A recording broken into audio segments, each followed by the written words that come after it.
should you go watch Weapons? Most definitely. Yeah, you should. Yeah, go watch it. So I just came back from watching Weapons. Well, actually, I just not just came back. I actually saw it 2 days ago, but I got caught up in other stuff. Anywho, I watched Weapons and it was pretty good. I came into this movie with no knowledge. I recommend you just go into this movie blind because I had no knowledge of the plot, the story, or anything about the movie actually. The only thing I knew about the movie were the people like behind the movie making it. The only advertising I saw was that clip of freaking Wong trying to attack Silver Surfer while Thanos was trying to defend her. So I'm gonna try to my best to review it without spoiling much. A really good friend of mine recommended me Barbarian a while ago, and I remember really liking it. So once I heard the director of Barbarian, Zach Cregger, was also directing this movie, I was completely on board. Cinematography wise, this and Barbarian are extremely similar. This director really knows how to create a really unnerving atmosphere. His use of lighting and music makes this movie like extremely suspenseful at night. It's like freaking terrifying once this movie goes dark. It's an environment that makes for some really good jump scares. It's like he knew when my eyes adjusted to the darkness to show me something like crazy scary.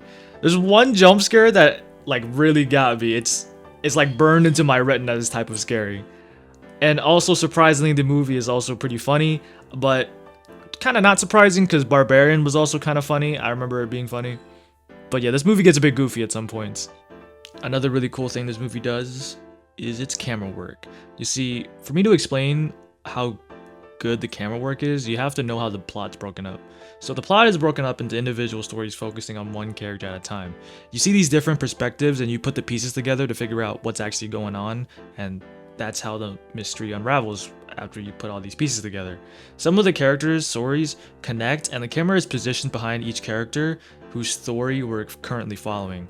And I found that to be pretty cool. The movie also knows that when other characters cross paths, some scenes can repeat, so it kind of just fast forwards through it, and it really helps the pacing. And so pacing wise, I found it really fine. It's all right.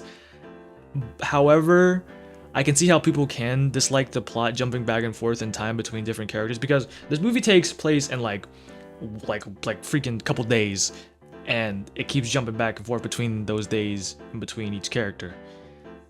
So it worked for me, but it's kind of not gonna work for most of everybody because I found it to be satisfying when the movie did its reveals because like, you know, I was connecting like why this and that happened.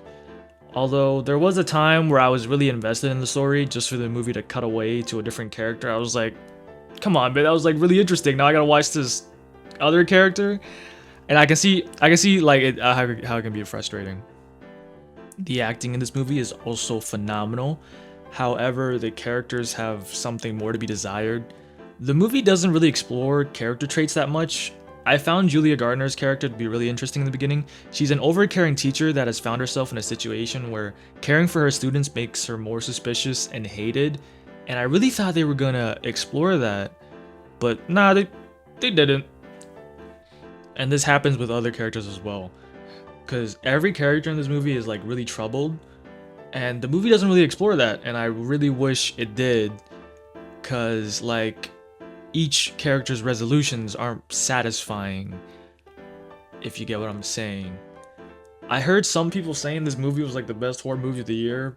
No, Sinners is much better than this. It's way more emotionally impactful. But this movie is more of a unraveling of a mystery than like a rich culture slash character driven movie. And if that's more of your style, that's completely fine.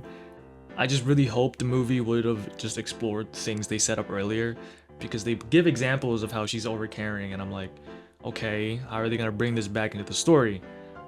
They kind of don't. I don't know. This the character resolutions wasn't fine. The big reveal was like, okay, yeah, that's satisfying, but resolutions wise, no, it didn't work.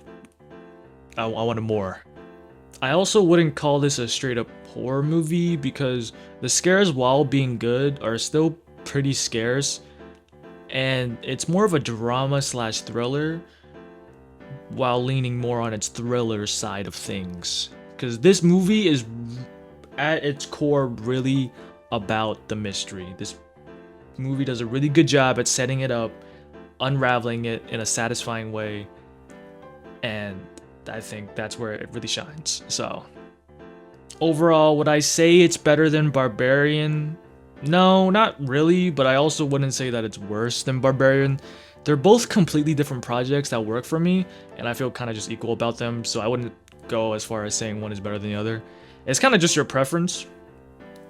The movie is still pretty intense and suspenseful and does a great job of setting up the mystery and unfolding it, and each character's perspective is really interesting to watch. The camera movement, the lighting is just really a fun time. So, I'm gonna give Weapons an 8.5 out of 10.